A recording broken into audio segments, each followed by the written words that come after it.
ସାମ୍ବାଦିକ ହେବ ତ ଏମିତି ଗ୍ରାମବାସୀଙ୍କ ତରଫରୁ ସାମ୍ବାଦିକଙ୍କୁ କରିଲେ ସମ୍ବର୍ଦ୍ଧନା।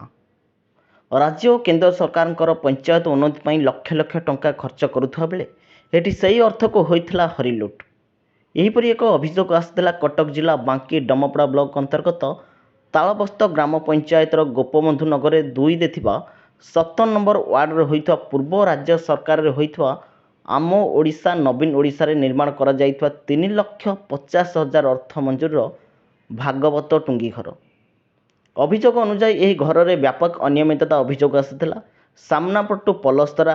କଲର ମାରି ଠିକାଦାର ସାରି ଦେଇଥିଲେ କାମ। ଝରକା କି କବାଟ ଲାଗିନଥିଲା, ନା ଭିତର କି ବାହାର ପଟ ହୋଇନଥିଲା ପଲସ୍ତରା। ବେଳେ ପଲସ୍ତରା ହୋଇନଥିବା ବେଳେ ତଳ ମେଜିଆ ମଧ୍ୟ ହୋଇନଥିଲା। ସେ ଘରକୁ ବିଦ୍ୟୁତ ସଂଯୋଗ ହୋଇ ମଧ୍ୟ ଠିକାଦାର କରିନଥିଲେ ବିଦ୍ୟୁତ ସପ୍ଲାଏ। ବାଙ୍କୀରୁ 2 କାର୍ଯ୍ୟରତ ସାମ୍ବାଦିକ କାମ କରୁଥିବା ସଂସ୍ଥାର ଖବର ପ୍ରସାରଣ ହେବାରୁ ନିଜର ଭୁଲ ସ୍ୱୀକାର କରି ଠିକାଦାର ଓ ଜେଇ ମହାଶୟ ଭାଗବତ କୋଠଘରଟି ସମ୍ପୂର୍ଣ୍ଣ ପରିପୂର୍ଣ୍ଣ ଭାବେ କରିଥିଲେ। ତାହା ସହିତ ଗ୍ରାମବାସୀମାନେ ଖୁସିରେ ସାମ୍ବାଦିକ ରାକେଶ କୁମାର ସାହୁ ଓ ମୃତ୍ୟୁଞ୍ଜୟ ପ୍ରଧାନ 2 ଜଣଙ୍କୁ ପାଛୋଟି ନେବା ସହ ଖୁସିରେ ଫୁଲମାଳ ସହିତ ଉତ୍ତରୀୟ ଦେଇ କରିଥିଲେ ସମ୍ବର୍ଦ୍ଧନା। ସାମ୍ବାଦିକ ରାକେଶ କୁମାର ସାହୁ କହିଥିଲେ, ଏହି ଗ୍ରାମକୁ ରାସ୍ତା, ବିଜୁଳି, ସୁନ୍ଦର ସ୍ୱାସ୍ଥ୍ୟ, ପାନୀୟ ଜଳ, ପକ୍କା ଘର, ବିଭିନ୍ନ ମୌଳିକ ସମସ୍ୟା ରାଜ୍ୟ ଓ କେନ୍ଦ୍ର ସରକାରଙ୍କ ଯୋଜନାରେ ଗ୍ରାମବାସୀମାନେ ପାଇବେ ସରକାରଙ୍କ ନଜରକୁ ଆଣିବା ସହିତ ଦାବି ରଖିବେ ବୋଲି ମତ ପ୍ରକାଶ କରିଥିଲେ। ଏହି ସବୁକୁ ସହଯୋଗ କରିଥିଲେ ଗ୍ରାମବାସୀ ଗନ୍ଧର୍ବ ଭାଇ, ବିଦ୍ୟାଧର ପଲେଇ, ଲକ୍ଷ୍ମୀଧର ପଲେଇ, କେଶବ ଭୋଇ, ସଂସ୍କାର ପିରୋହି, ପ୍ରେମାନନ୍ଦ ପଲେଇ, ନରେଶ ପଲେଇ। ବାଙ୍କୀରୁ ଗଙ୍ଗାଧର ସାହୁଙ୍କ ରିପୋର୍ଟ, ଖବର ହବ୍ ଓଡ଼ିଶା।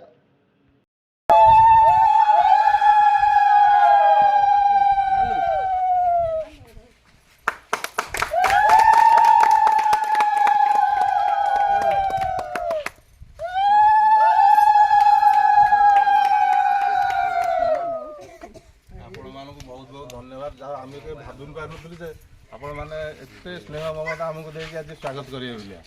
तो आपण मान साथी आप एनी मोमेंट जिते भी डाकिबे आसिक आसिक पहुँची आप साथी सदाबे अच्छी आते स्नेह ममता आप पाई बहुत खुशी यही 17 नंबर वार्ड बहुत बहुत धन्यवाद।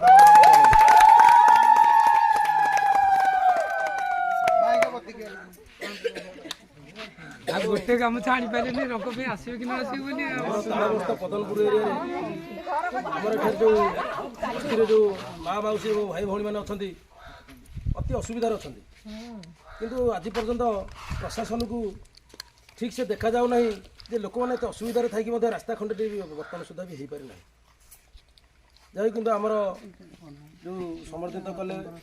माँ मौसी मैंने कि यहाँ किसी गोटे बड़ कथा नुहे किंतु आपणकर सुख दुखे जिते भी जो मुहूर्त आम खोजे आम निश्चिंत आसिक पहुँचू मो हूँ केटीवी चैनल चेष्टा करूँ गाँव को केमती घरटे मिलू सुंदर स्वास्थ्य भले केमती समस्त रे केमती ठीक स्वास्थ्य सेवा मिलू रास्ताटे मिलू जल पानी भल स्वच्छ जल केमती मिलू ये प्रकार सुविधा जमी आपण मैंने वंचित सरकार विभिन्न योजना आसूँ प्रत्येक डोर टू डोर आसिक पहुँचवा विडोर भी लक्ष्य अच्छी कि विड मैंने आसुना ब्लक में बसुँच